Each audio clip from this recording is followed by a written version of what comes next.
Okay, good afternoon everyone. So our lesson for today is all about truth table. So sa truth table, meron tayong two given na example, which is P and Q. Tapos sa nakapanood sa P is true, false, false. While sa Q naman is true, false, false. And yun, ang next nito is meron tayong 5 bases of truth table. First basis is tinatawag na negation. And ang sign niya is ganito. Binabasa to, sulat natin sa table, negation P. Ang negation, kabaliktaran lang siya ng given na table. Halimbawa, sinabi natin negation P, kabaliktaran lang siya ng P table. Kung nasa P is true, true, false, false. Ang magiging sa negation P is false, false, true, true. Same lang din sila pag same lang din sa negation Q. Diba sa Q, ang lakuan natin is true, false, true, false. Sa negation Q, magiging false, true, false, true. Yan yung unang rule unang basis ng truth table. So, tapos na tayo sa first basis ng truth table, which is negation. Let's move on to the number 2 basis. Tinatawag sa disjunction. Ang basa sa kanya, and ang sign niya is E. So, pag sinabi naman natin disjunction, baka dito, P or Q. Sa disjunction, may rules tayo na ginagawa. And ang rules dito is, dapat may isang true para maging true ang answer. So, titingnan natin sa table. Sa P and Q, ang unang line is true, true. So, the answer will be true. Sa second line, true, false. So, the answer will be true red. Sa third line, false, true. Magiging answer is true. So, the final line is false, false. Ang magiging answer is very good. Okay, our third basis will be conjunction naman. Conjunction. Ang sign naman ito is pabaliktaran naman ng disjunction. And ang basa dito is N. N pala. So, ang basa dito is P and Q. So, sa conjunction naman, pabaliktaran lang siya ng disjunction. Sa conjunction, kailangan both silang true para maging true yung answer. So, sa line number 1, true, true, the answer will be true red. True, false, the answer will be false. Kasi hindi sila same.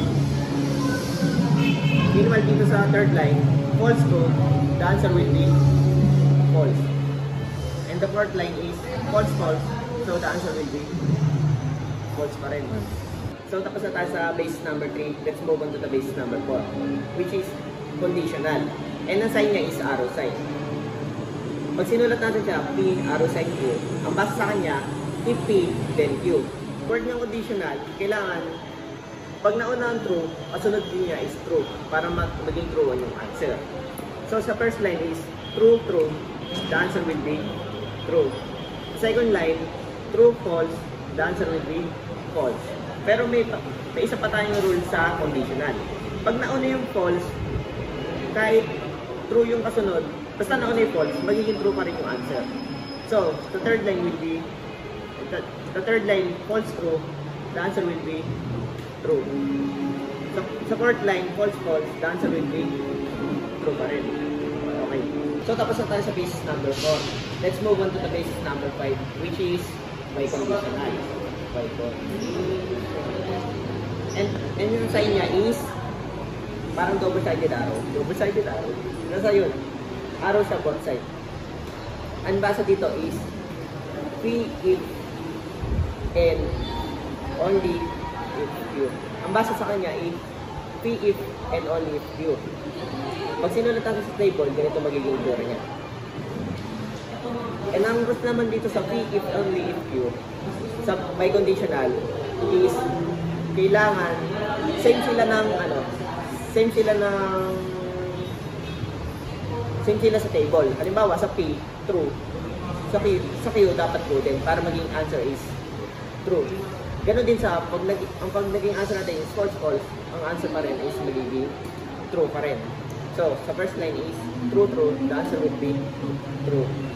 Second line is true, false, the answer will be false.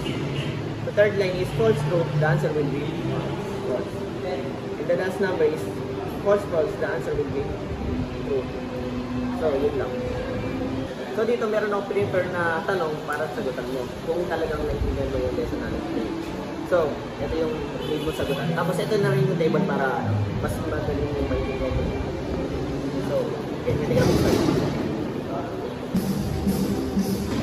So, ang gagawin mo dito is sagutan mo muna siya one by one bago mo isolve yung pinaka-table para mas madali mo makuha yung answer. So, yung exercise.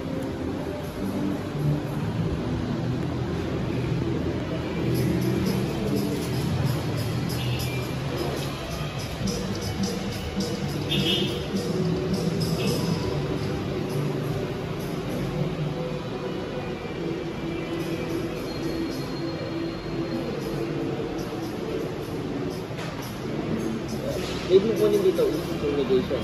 Ito yung kabaliktaran na.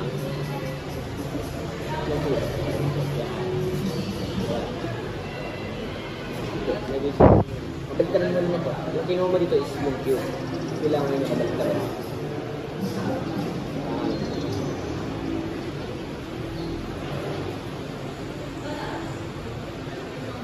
Yan, very good. Last ngayon, pwede mo lang sagutan yung first table.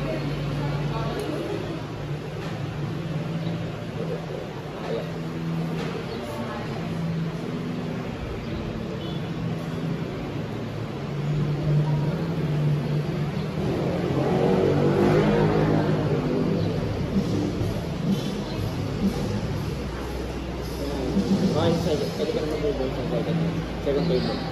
Isa-isahin mo lang ulit para mas magpapalo.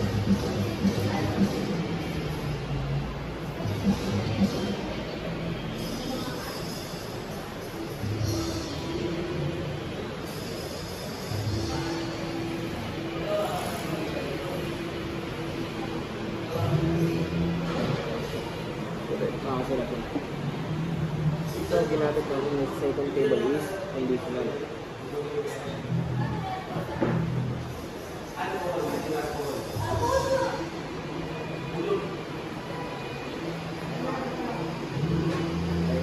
Check your answer. So, the first problem is not P or Q or P. Not Q or P. Okay. So ngayon, nakuha mo na yung table 1 or 2. Box mo na siya para mas magaling na dito.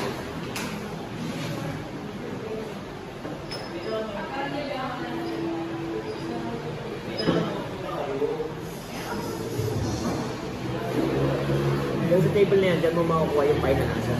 So, may final answer.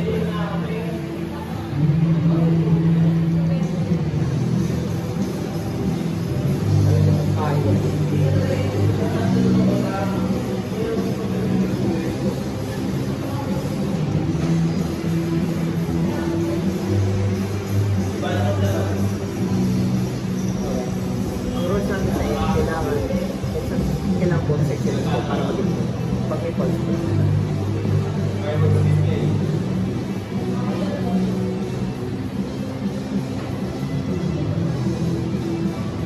So, the final answer will be true, false, false. Okay, tama ka.